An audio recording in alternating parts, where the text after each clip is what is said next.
Welcome to Grandma's kitchen. வாழ்க வளமுடன், வாழ்க பல்லாண்டு. இன்னைக்கு நான் ஒரு ஸ்டோரேஜ் டிப் சொல்கிறேங்க.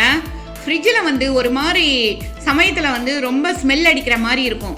அப்படி இருந்ததுன்னா ஒரு சின்ன கப்பில் ஒரு ஸ்பூன் சோடா உப்பை போட்டு நம்ம ஜூஸ் எல்லாம் வைக்கோம் இல்லைங்களா, அந்த இடத்துல டோரில் அந்த இடத்துல வந்து ஓப்பன் பண்ணி வச்சிட்டிங்கன்னா அந்த ஸ்மெல் வந்து கொஞ்சம் கூட தெரியாதுங்க. அப்படியே நல்லா கிளியர் ஆயிரும்.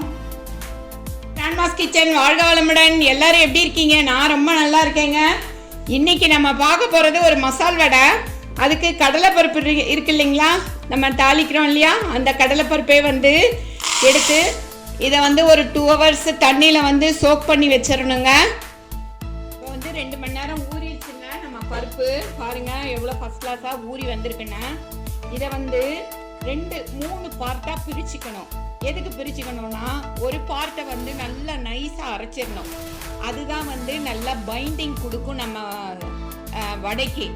மீதி 2 பார்ட்டு நல்லா 1-2 மாத்திரம்தான் அரைக்கணும். நம்ம அரைக்கிறதுக்கு வந்து இப்போ வந்து அதை 3 பார்ட்டாக பிரிச்சிருக்கிறோம் இல்லையா, அந்த ஒரு பார்ட்டை இப்போ நான் போடுறேன். தண்ணியை ஃபுல்லாகவே ட்ரெயின் பண்ணிடணும். அதில் கொஞ்சம் கூட தண்ணி இருக்கக்கூடாது.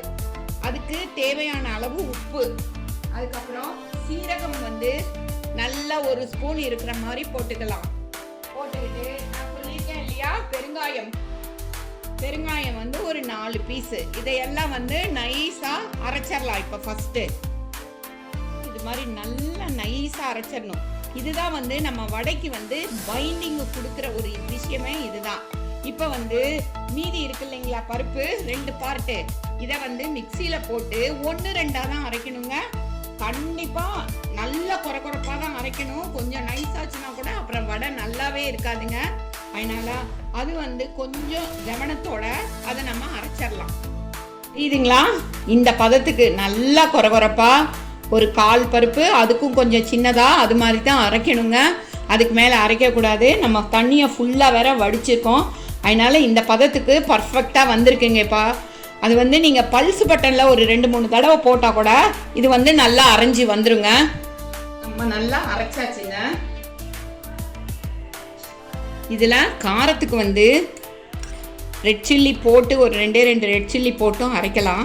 இல்லைன்னா சில்லி ஃப்ளேக்ஸ் நம்ம வீட்டில் இருந்ததுன்னா அதுவும் கொஞ்சம் போட்டுக்கலாம்.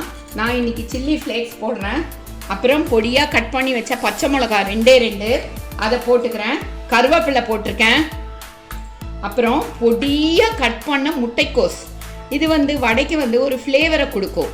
அதனால் பொடியாக கட் பண்ண முட்டைக்கோஸை அதையும் போட்டுறேன் இப்போ. அப்புறம் நல்லா பொடியாக கட் பண்ண ஆனியன்ஸு, இது எல்லாத்தையும் போட்டு இப்போ நல்லா நம்ம கலந்துடலாம்.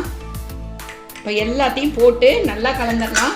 அது கூட வந்து கொத்தமல்லி, கட் பண்ணி வச்சுருக்கிற கொத்தமல்லி, இதையும் போட்டுடலாங்க. இதுக்கு மேலே போடுற சாமானங்கள்லாம் நிறைய இருக்கும். எல்லாத்தையும் போட்டு நல்லா கலக்கிடலாம். வாண்டியில் எண்ணெய் வச்சிடலாங்க. எண்ணெய் காஞ்சிருச்சு. இப்போ வந்து வடை போடலாங்க. வடையை வந்து சின்ன உருண்டையாக பண்ணிக்கலாம். நல்லா கையில் அமுத்தி உருண்டை பண்ணிக்கலாங்க. உருண்டை பண்ணிட்டு அதை அப்படியே தட்டி நல்லா இப்படி தட்டி எண்ணெயில் போட்டுடலாங்க. எண்ணெயில் பாருங்கள், இது மாதிரி தட்டி போட்டுடலாம்.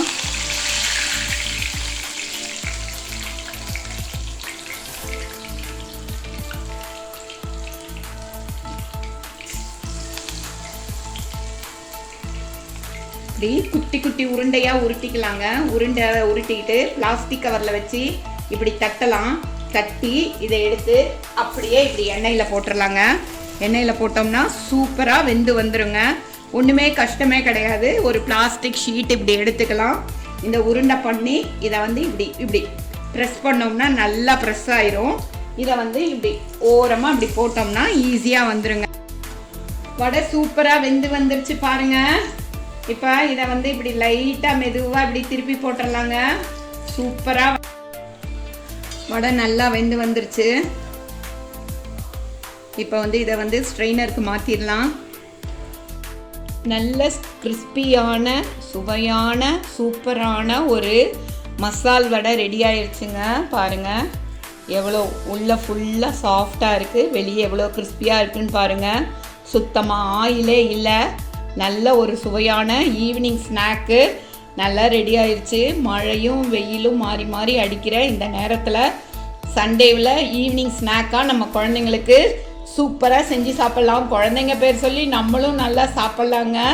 தேங்க்ஸ் ஃபார் வாட்சிங் அவர் கிராண்ட்மாஸ் கிச்சன். தேங்க்யூ.